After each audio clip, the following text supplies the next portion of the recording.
let me go to the NFL. All right. I want to read what you said, because I've listened to you all the years you've been on radio, and you're probably the biggest NFL fan I've ever known. You love the Pittsburgh Steelers. I do. You saw what happened in the Pittsburgh game. And you actually said that, and you've been pointing this out, it's bigger than life to you, the NFL. And for the first time in 45 years, you weren't excited, and that the myth that you've always had about these players in the NFL is gone. Totally gone now. Totally gone. You can't recover it? I don't, well, maybe, I hope. See, that's the thing. I woke up Sunday morning after President made his comments in Alabama on Friday, and I'm looking at the way the media is covering it and what's intended to happen on Sunday. And I'm saying they've hijacked the game. The left has hijacked this game. It used to be a respite. It used to be a place you go to escape all this. I really, you think of the players, they can do things we can't do when they're performing at optimum level. It is just incredible to watch the talent that's on display. And to watch them now get caught up into something that I don't even think they understand. They're backtracking now. Well, this is not about protesting the flag. This is not about. Yes, of course it is. They try to say that's how it all got started. If they really wanted to make it, you think they could? If one of these players or group of them called you and said, "We want a half hour on your show," would you give it to them? 100%. Why did they do that? Why are they messing around on the sideline, disrespecting the flag, disrespecting the anthem? What's the point? They're not accomplishing anything except harming the enterprise. Whatever's happening in the NFL right now, it's not how you grow it. You said the owners are clueless. You said this is about race. And I think the most profound thing you said is they're now being used by the left in this country that wants to take away institutions, and that the NFL is an anathema to the left. Well, saying this is risky because I firmly believe it. Don't get in trouble. Don't get in trouble. Go ahead. No, I'm saying that people don't look. When I say what I'm going to say, people are going to react. Oh, come on, are you serious? And I just want to tell you, I am. And this is why I'm so concerned. I do believe that the left wants to cause great damage to the NFL. What does the NFL stand for? Masculinity, strength, toughness.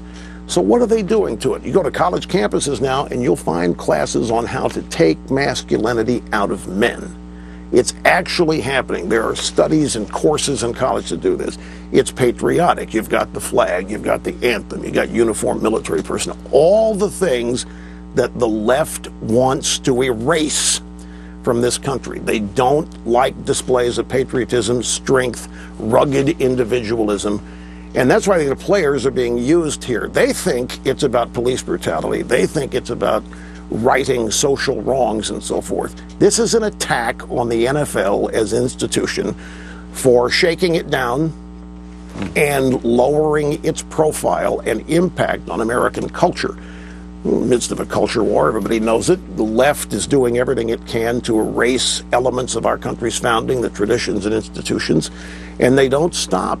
And once they get their hooks in something, this is why I'm sad about it. They're not going to let go of this. So when I see the owners, they got to be scared to death. They have to be scared to death. On the one hand, that they side with their players, linking arms, go to the sideline, take a knee or whatever. That's just driving the central fan base away.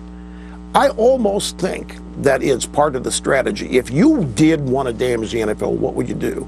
You would do something to cause its fan base to leave it. What's happening? This isn't going to end well, is it?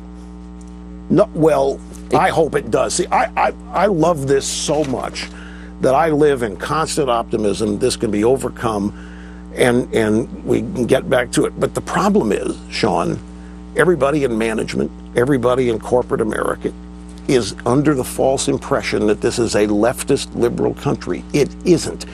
It's made to look it because the media is, and the media promotes it, and the media narrative is that America has progressed and now conservatism is a minority, or that way of thinking is a minority. And so everybody in corporate America who thinks they need to find a way to convince people to pay them, buy their product or whatever, is under a misunderstanding of who their audience. Look who advertises the NFL. Ford, F1, everything that supposedly causes climate change are the #1 advertiser in the NFL. Guys. beer, who's being assaulted and attacked on all this. And the owners and the commissioner, I don't know what their individual politics are. I don't think they understand what's happening to them. I don't think they understand what's going on. They think they're relating to the majority of their fan base. They're not. They're driving them away, and I hate it. I don't want the NFL to get smaller. I don't want it to become insignificant. I don't want it to be taken over by a bunch of wusses. I don't want it to be taken over by left-wing social justice causes.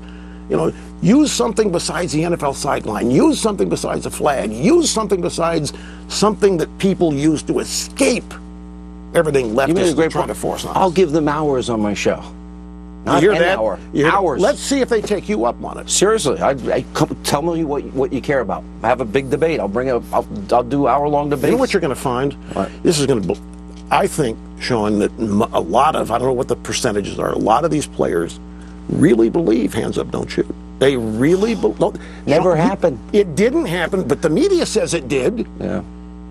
And social justice warriors on the left, the civil rights community, continue to say it did.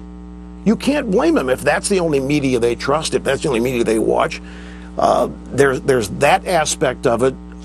There are also, the police brutality overall that they think more blacks are killed in Chicago than by other blacks. Nobody talks about it. Nobody talks because it doesn't fit the narrative. But if they're really concerned about all of the horrible things happening to them, or African Americans, it isn't happening in the NFL. 75% of the league is African American and wealthy and loved and adored and hero worshipped.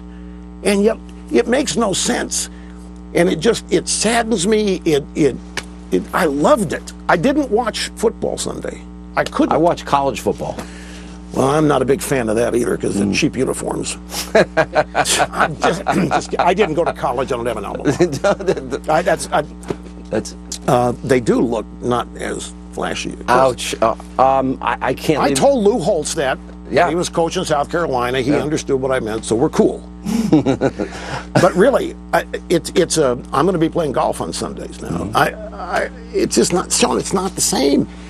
You're watching it, and the media can't wait to tell us of all the discord. The sports they never show the fans booing, though.